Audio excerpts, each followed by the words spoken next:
Hello everyone, welcome back to my channel. My name is Dami. If you're seeing my face for the very first time, I am a Nigerian based in Brisbane, Australia. I relocated to Australia I think 3 years ago this month specifically, and I am so grateful. My experience has been splendid, and from time to time I put out content about how I relocated to Australia, other means for you to be able to move to Australia, and overall I put out lifestyle content on how I'm enjoying my baby girl life. Anyway, that's beside the point. And in today's video I'm going to be talking more about other visa opportunities available for people who are over 45. For most opportunities available in Australia, especially the skilled migration route, you will note that the age requirement is usually 45, but today we'll be going at other options that are available if you're over 45. If this is something that interests you or you want to know more about, please stay tuned and keep watching.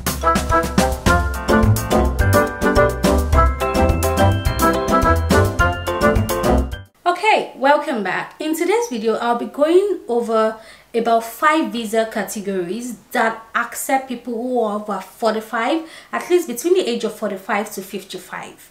And in those visa categories there are different streams. I'll go over each and every one of them and not into details. As I always say, when you're trying to relocate or immigrate to any country whatsoever, it requires a level of commitment that involves personal research. So I'm going to just be talking briefly on this visa in order not to make this video too long. I'm happy to come back here and talk, do a separate video on each visa category, or also just ask questions in the DM. If you're not following me on Instagram, this is the right plugin. Please do follow me on Instagram. I'll go over the visa categories now and then just briefly talk about them, and then we can talk about them in details in a separate video. So to start with, I'm going to start with what I know about and how I came into Australia. I came into Australia on an employer sponsored visa, which is the visa 482 stream. There are different visa categories in the employer sponsored visa stream. So I came in on 482. With 482 there is no age requirement, but remember, visa 482 is a temporary visa. So what becomes your fate after this visa expires and you need to transition into the next visa? The next visa, most people, the most common is the 186. So once you're done with your 482, depending on the conversation you've had with your employer or agreement you have, they will most likely sponsor you on your 186 visa, which is the permanent residency. But the thing here is, with the 482 there's no age requirement, remember. So if you come in with a 482 at age 45 or at age 50, you are not able to apply for the 186 because the 186 has a age limit of 45. So what happens? And that is where we are coming in. So remember, you can come, so with the employer sponsored visa you can come in on 482, but getting permanent residency might be a challenge. So that takes us to the next visa category. The next visa category is the skilled employer regional visa, which is the visa 494. Right, with the visa 494 you are allowed, sorry, I have my notepad here. So with visa 494 you can be over from 45 to 55. But let's go over what the actual eligibility requirements of the Home Affairs is on this visa. So with visa 494 you must be working under a labor agreement. So with this visa you cannot just take on any role. For instance, it must be under a labor agreement, because remember, this visa is for regional area. So what do? So the first thing is, they say you must be under a labor agreement. We will go into details of what labor agreement is, and you must be this age.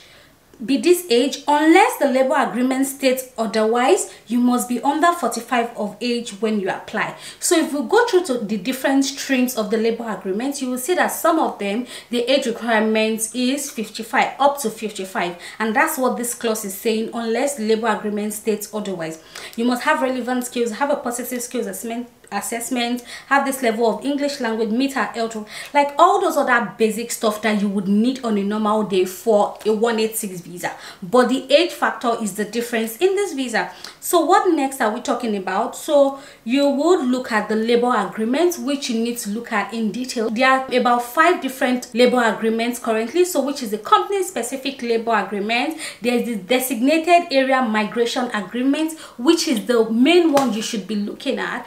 With implore you, if you're interested in coming in on an employer visa and you're thinking of the regional area, please check the designated area migration agreements. There's also the global talent, there's the industry labor agreement, and then there's the project agreement. Those are the 5 types of labor agreements. But the main one you'll be focusing on if you're over 45 is the designated area migration agreement. So at the moment there are 12 signed designated area migration agreements. Let's go through all of them and state/region where they are. First off, what is a designated area migration agreement? A designated area migration agreement is a formal agreement between the Australian government and a regional, state or territory authority.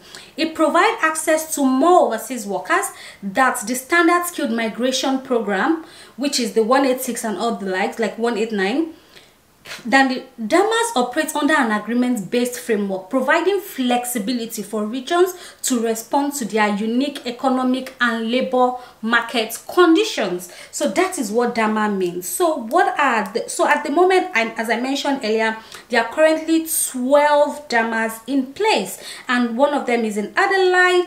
We have another one in East Kimberley, Western Australia. We have another one in Far North Queensland, QLD. We have Guns Valley in Victoria, Great South Coast in Victoria, Northern Territory, Orana, Pilbara, South Australia, Southwest, the Goldfields, and Townsville. So with all of this, I would implore you again to please click on each of the states, because you need to know what the different agreement entails. So for instance, if I go to the DAMA update for QLD, which is in Cairns, they also have an occupation list, so you need to check these things yourself. You need to invest time. For the occupation list here contains of accommodation and hospitality managers, accountants, imagine in a regional area, but you know, most of us were just focused on staying in the city. I want to stay in Brisbane, I want to stay, but you don't know the opportunity that lies ahead of you in this regional area. The truth of the matter is, once you get yourself sorted in 5 years, if you're able to get your permanent residence,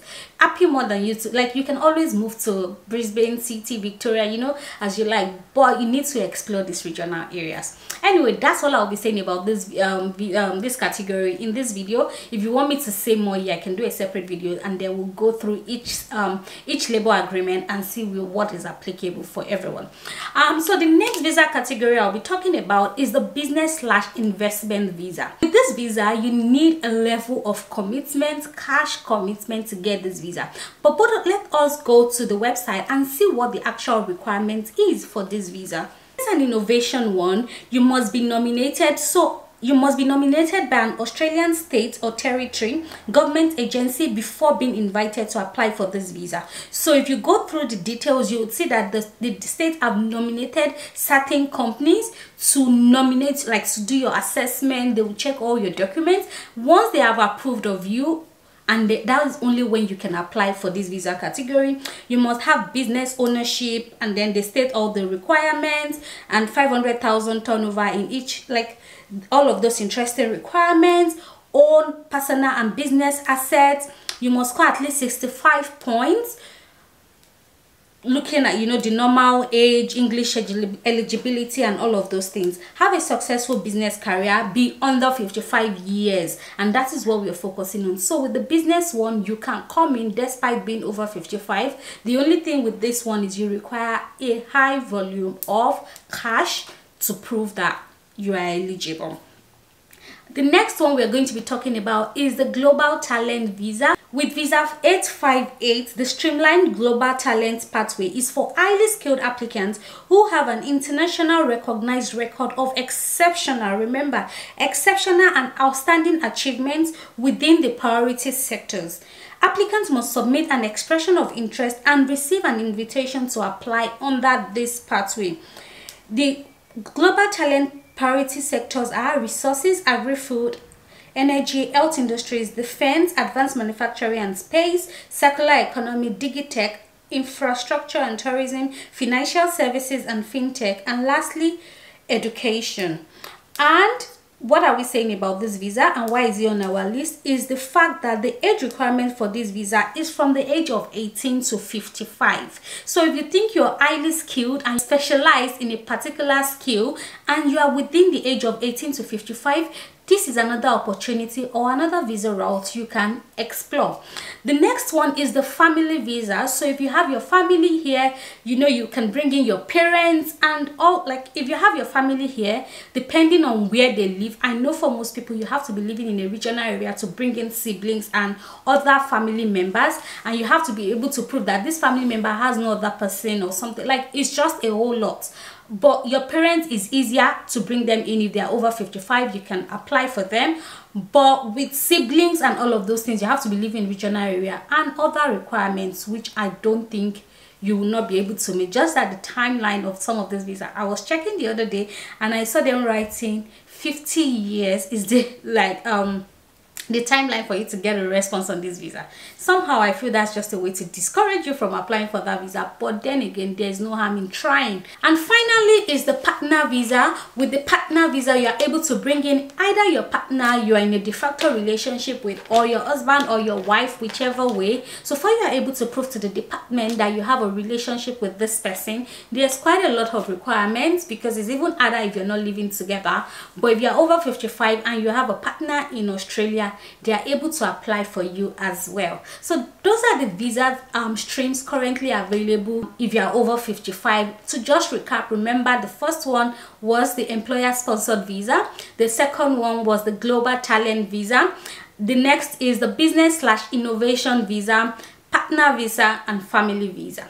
I hope that helps one person or two persons today. It's just quick, sharp, and easy. If there's any of this visa stream you want us to go into details with, please feel free to drop a comment and then I'll make a video about it. And please ensure you give this video a thumbs up because that tells me only one thing, that you enjoyed this type of content, and it will encourage me to do more videos like this. Please don't forget to give this video a thumbs up again. Share with your family and friends and whoever you think might need it. Drop your comments and I'll see you in my next video. Bye.